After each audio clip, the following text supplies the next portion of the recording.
तब हुई कलियुग की शुरुआत। पुराणों में 4 युगों का वर्णन मिलता है, सत्ययुग, त्रेतायुग, द्वापर युग और कलियुग। कलियुग को एक श्राप कहा जाता है। पर क्या आपको पता है कि पृथ्वी पर कलियुग कैसे आया? कैसे कलियुग की शुरुआत हुई? आइए हम बताते हैं आपको। क्या हमने कभी इस बात की ओर ध्यान दिया है कि ऐसा क्या कारण रहा होगा जिसके चलते कलियुग को धरती पर आना पड़ा? वो न सिर्फ आया बल्कि यहाँ आकर यही का हो गया। तो आखिर क्या रहस्य है कलियुग की धरती पर आगमन के पीछे? महान गणितज्ञ आर्यभट्ट ने अपनी पुस्तक आर्यभट्टियम में इस बात का उल्लेख किया है कि जब वह 23 वर्ष की थी तब कलियुग का 3600वां वर्ष चल रहा था। आंकड़ों के अनुसार आर्यभट्ट का जन्म 476 ईस्वी में हुआ था। गणना की जाए तो कलियुग का आरंभ 3102 ईसा पूर्व हो चुका था, जब धर्मराज युधिष्ठिर अपना पूरा राजपाट परीक्षित को सौंपकर अन्य पांडवों और द्रौपदी समेत महाप्रयाण हेतु हिमालय की ओर निकल गए थे। उन दिनों स्वयं धर्म बैल का रूप लेकर गाय के रूप में बैठी पृथ्वी देवी से सरस्वती नदी के किनारे मिले। गाय रूपी पृथ्वी के नयन आंसुओं से भरे हुए थे, उनकी आंखों से आंसू बह रहे थे। पृथ्वी को दुखी देख धर्म ने उनसे उनकी परेशानी का कारण पूछा। धर्म ने कहा, देवी तुम ये देखकर तो नहीं रो रही कि मेरा बस एक पैर है, या तुम इस बात से दुखी हो कि अब तुम्हारे ऊपर बुरी ताकतों का शासन होगा, कलयुग का पृथ्वी पर कब्जा? इस सवाल पर पृथ्वी देवी बोली, हे धर्म तुम तो सब कुछ जानते हो, ऐसे में मेरे दुख का कारण पूछने से क्या लाभ? सत्य, पवित्रता, क्षमा, दया, संतोष, त्याग, शास्त्र विचार, ज्ञान, वैराग्य, शौर्य, तेज, ऐश्वर्य, कांति, कौशल, स्वतंत्रता, निर्भीकता, कोमलता, धैर्य, साहस, उत्साह, कीर्ति, आस्तिकता, स्थिरता, गौरव, अहंकारहीनता आदि गुणों के स्वामी भगवान श्री कृष्ण के स्वधाम जाने की वजह से कलयुग ने मुझ पर कब्जा कर लिया है। पहले भगवान कृष्ण के चरण मुझ पर पड़ते थे, जिसकी वजह से मैं खुद को सौभाग्यशाली मानती थी, परंतु अब ऐसा नहीं है, अब मेरा सौभाग्य समाप्त हो गया है। धर्म और पृथ्वी आपस में बात कर ही रहे थे कि इतने में असुर रूपी कलियुग वहां आ पहुंचा और बैल और गाय रूपी धर्म और पृथ्वी को मारने लगा। राजा परीक्षित वहां से गुजर रहे थे। जब उन्होंने यह दृश्य अपनी आंखों से देखा तो कलियुग पर बहुत क्रोधित हुए।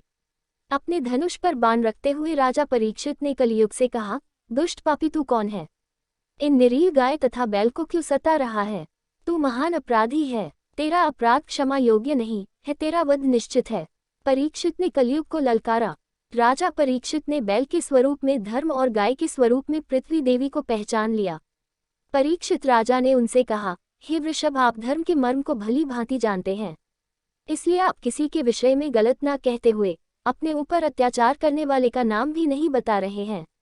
हे धर्म, सतयुग में आपके तप, पवित्रता, दया और सत्य 4 चरण थे।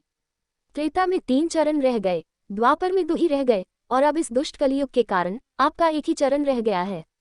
पृथ्वी देवी भी इसी बात से दुखी है। इतना कहते ही राजा परीक्षित ने अपनी तलवार निकाली और कलियुग को मारने के लिए आगे बढ़े। राजा परीक्षित का क्रोध देखकर कलियुग कांपने लगा। कलियुग भयभीत होकर अपने राजसी वेश को उतारकर राजा परीक्षित के चरणों में गिर गया और क्षमा याचना करने लगा। राजा परीक्षित ने शरण में आए हुए कलियुग को मारना उचित न समझा और उससे कहा, कलियुग तू मेरे शरण में आ गया है, इसलिए मैं तुझे जीवनदान दे रहा हूँ। किंतु अधर्म, पाप, झूठ, चोरी, कपट, दरिद्रता आदि अनेक उपद्रवों का मूल कारण केवल तू ही है। तू मेरे राज्य से अभी निकल जा और फिर कभी लौटकर मत आना। परीक्षित की बात को सुनकर कलियुग ने कहा कि पूरी पृथ्वी पर आपका निवास है। पृथ्वी पर ऐसा कोई भी स्थान नहीं है जहां आपका राज्य न हो, ऐसे में मुझे रहने के लिए स्थान प्रदान करें। कलियुग के ये कहने पर राजा परीक्षित सोचने विचार कर कहा, झूठ, द्यूत, मद्यपान, परस्त्री गमन और हिंसा, इन 4 स्थानों में असत्य, मद, काम और क्रोध का निवास होता है। तू इन 4 स्थानों पर रह सकता है। परंतु इस पर कलियुग बोला, हे राजन, ये 4 स्थान मेरे रहने के लिए अपर्याप्त है, अन्य जगह भी प्रदान कीजिए मुझे। इस मांग पर राजा परीक्षित ने उसे स्वर्ण के रूप में 5वां स्थान प्रदान किया।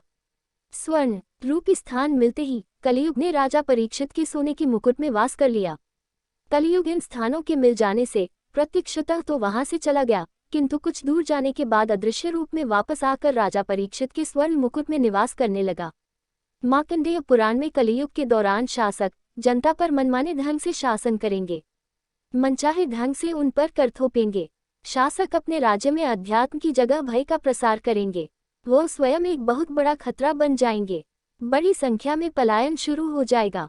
लोग सस्ते खाद्य पदार्थ और सुविधाओं की तलाश में अपने घरों को छोड़कर जाने के लिए मजबूर होंगे। धर्म को नजरअंदाज कर दिया जाएगा और लालच, सत्ता, पैसा सभी के मस्तिष्क में प्रबल रूप से विद्यमान रहेगा। लोग बिना किसी पश्चाताप के अपराधी बनकर लोगों की हत्या करेंगे। संभोग जिंदगी की सबसे बड़ी जरूरत बन जाएगी। लोग बहुत आसानी से कसम खाएंगे और उसे तोड़ देंगे। वचनों का कोई अर्थ नहीं रह जाएगा। लोग मदिरा और अन्य नशीले पदार्थों की चपेट में आ जाएंगे। गुरुओं का सम्मान करने की परंपरा समाप्त हो जाएगी।